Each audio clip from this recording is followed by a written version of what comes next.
तो साथियों आज हम पढ़ते हैं आंतरिक अपवाह तंत्र। आंतरिक अपवाह तंत्र या रुंडित नदियाँ।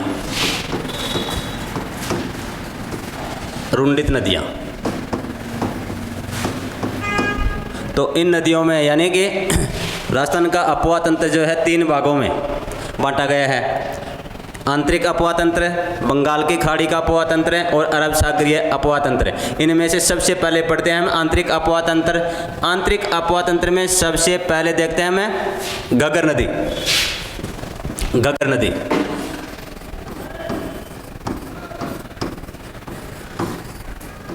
घग्गर नदी जो है इसका उद्गम स्थल जो है शिवालिक पहाड़ियाँ।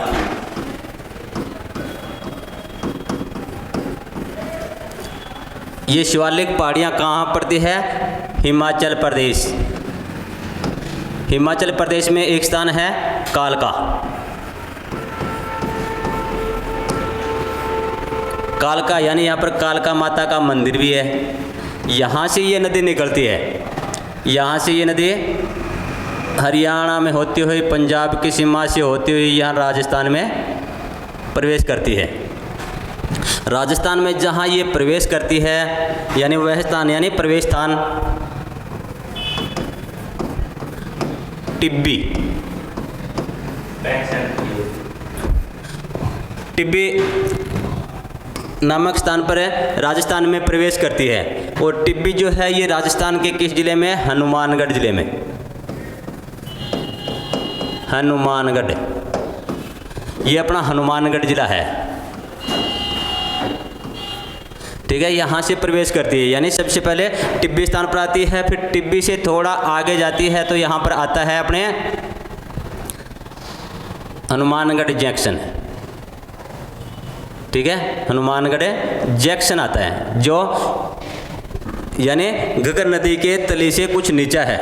ठीक है, यहाँ से जब आगे चलती है ये नदी तो ये यहाँ पर गंगानगर की सीमा पर आ जाती है। पहले हमें पूरी नदी का डायग्राम बना लेते हैं। यहाँ से चलती हुई ये गंगानगर के अंतिम छोर पर आती है यानी टिब्बी से ये प्रवेश करती है, फिर हनुमानगढ़ में आती है। हनुमानगढ़ के पास में ही यहाँ पर एक किला है। ठीक है, जिसे हम कहते हैं बटनेर दुर्ग।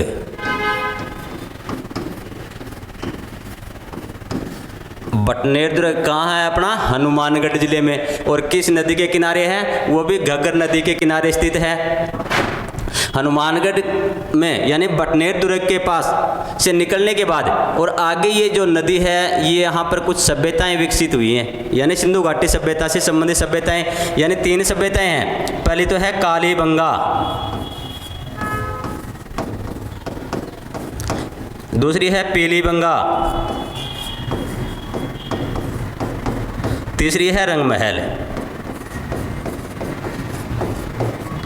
ये 3 सभ्यता स्थल हैं। कालीबंगा का मतलब काली से है, बंगा का मतलब चूड़ियाँ, क्योंकि पंजाबी भाषा में चूड़ियों को बंगा बोलते हैं यानी बंगड़ियाँ जिसे हम कहते हैं। ये 3 सभ्यता यहाँ इसी घग्गर नदी के किनारे। प्राचीन नाम की अगर हम बात करें तो प्राचीन नाम इस नदी का सरस्वती नाम है यानी वैदिक काल में इसको सरस्वती नदी कहा करते थे। यह सरस्वती इसका नाम था, सरस्वती नदी यानी प्राचीन नाम है इसका। ये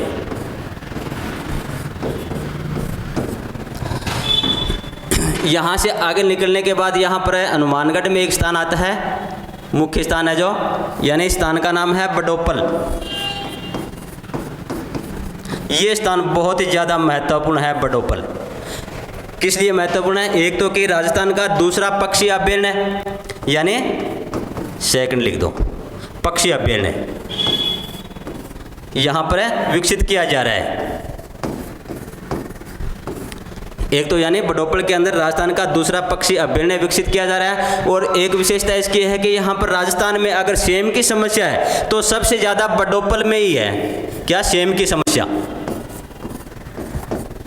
सेम यानी सबसे ज़्यादा अगर राजस्थान में सेम आती है तो इसी बडोपल क्षेत्र में आती है। तीसरी इसकी विशेषता है कि एक इंदिरा गांधी नहर परियोजना निकाली गई है।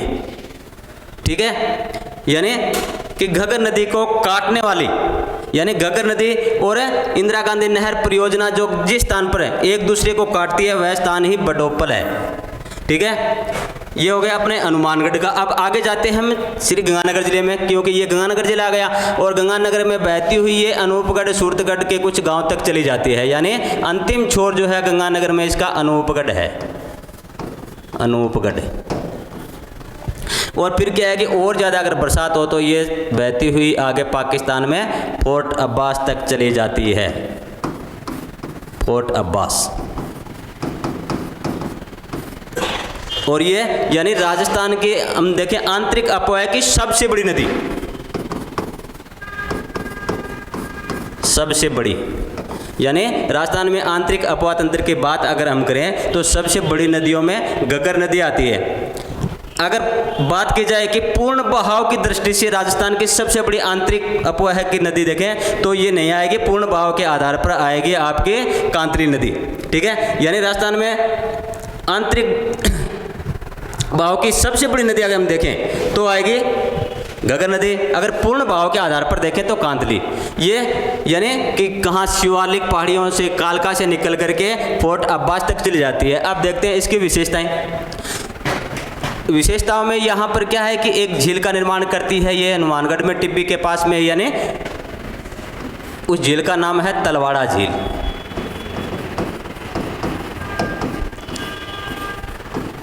तलवाड़ा झील, इस झील के अंदर इस घग्गर नदी का पानी आता है। अब क्या है कि यहाँ तक तो ये नदी हमेशा बहती रहती है, कहाँ तक है, अपने टिब्बी और तलवाड़ा तक। अब क्या है, टिब्बी के बाद में कभी कभी अगर ज़्यादा बरसात हो जाए तो ये नदी अपने हनुमानगढ़ का जो जंक्शन का क्षेत्र है वो इससे नीचा है, तो यहाँ पर क्या है कि बाढ़ की स्थिति हो जाती है। यानी इसके नामकरण की अगर हम बात करें, क्योंकि कभी कभार ही ज़्यादा बरसात होने पर यहाँ पर ये पहुँचती है, फिर कभी कभार 5 से 7 साल या 10 साल बाद में और ज़्यादा बरसात होती है तो ये क्या है कि यहाँ से आगे क्या है कि अनूपगढ़ गंगानगर तक चली जाती है। अगर फिर भी और भी ज़्यादा बरसात हो यानी बाढ़ की स्थिति जब यहाँ आ जाती है तो ये नदी आगे फोर्ट अब्बास तक चली जाती है। तो इसी प्रकार इसके अलग अलग नाम दिए हुए हैं कि कहाँ के क्षेत्र में क्या नाम इसका है। तो अब देखते हैं इसके नामकरण, किस नदी का नामकरण कैसे कहाँ क्या है, इसको हम एक बार मिटाते हैं।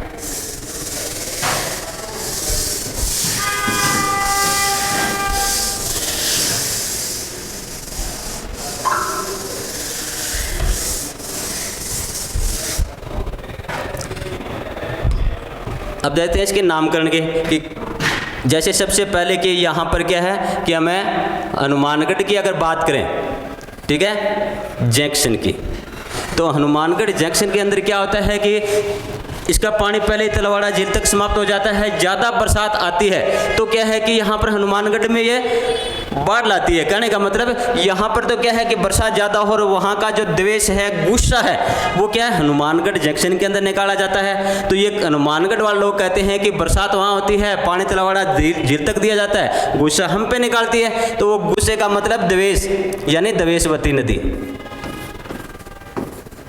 एक तो ये हो गया, ठीक है, हनुमानगढ़ तक यानी हनुमानगढ़ जिले में। अब क्या हनुमानगढ़ के आगे धीरे धीरे कभी जब ज़रूरत होती है किसानों को तो वहाँ पर ये नदी जाती नहीं है, जब ज़रूरत नहीं होती है तब चली जाती है। और फिर क्या है कि जब नदी 5-7 साल बाद के अंदर अपना रास्ता छोड़ देती है, फिर क्या है कि जब जहाँ उसको रास्ता मिलता है वहीं वो बहने लग जाती है, ठीक है। तो यहाँ पर क्या है कि ये अपना नटखट का नज़ारा करती है, इसलिए यहाँ पर इसको नट नदी के नाम से जाना जाता है, नट नदी। ये तो दोनों नाम है हनुमानगढ़ जिले में। अब क्या है कि गंगानगर में तो ये कभी कभार ही जाती है, ठीक है। तो गंगानगर वालों के हिसाब से तो ये नदी मरी चुकी है, कि वो कहते हैं कि हमारे लिए तो मरी हुई है, हमारे लिए कोई काम की नहीं है। तो गंगानगर में इसको मृत नदी के नाम से जाना जाता है,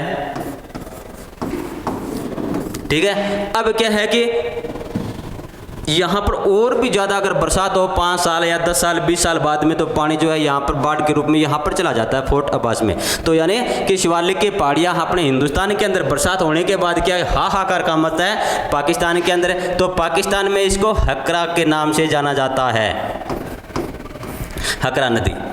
तो यानी अलग अलग क्षेत्रों में इसको अलग अलग नामों से जाना जाता है। इसके अलावा भी और नाम है कि राजस्थान का शोक, जिसे अगर हम किसी नदी को कहें कि यानी कि राजस्थान का शोक, ठीक है, तो वो भी अपनी घग्गर नदी है, क्योंकि यहाँ पर ये सबसे ज़्यादा बाढ़ की मात्रा लाती है।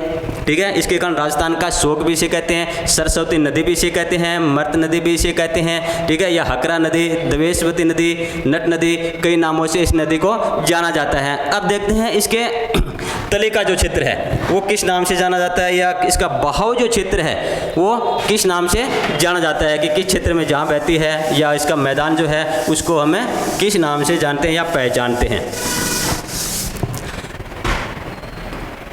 एक नाम आता है नाली, ठीक है। नाली जो है एक तो है भेड़ की नस्ल भी है, भेड़ की नस्ल, और एक ये जो नाली जो शब्द है ये इस जिले में यानी हनुमानगढ़ के अंदर घग्गर नदी का बहाव क्षेत्र जो है, बहाव क्षेत्र यानी जिन जिन जगह में या जिन क्षेत्रों में ये बहती है वहाँ पर इस क्षेत्र को नाली नाम दिया गया है, नाली नाम से जाना जाता है। एक आपने सुना होगा पाट, ठीक है, पाट यानी इस नदी का जो तल है, ठीक है, उसको हनुमानगढ़ के अंदर ही पाट नाम से जाना जाता है, तल, नदी का तल, ठीक है। यानी कहने का मतलब है नदी द्वारा जो मैदान निर्मित किया जाता है उस जगह को हनुमानगढ़ के अंदर पाट नाम से जाना जाता है। और ये जो क्षेत्र है हनुमानगढ़ वाला, ये जैसे चावल, ठीक है, अपने भाषा में वहाँ पर हम धान बोलते हैं, ठीक है, या हम कहें कपास, तो इन फसलों के लिए ये जो क्षेत्र है प्रसिद्ध क्षेत्र है।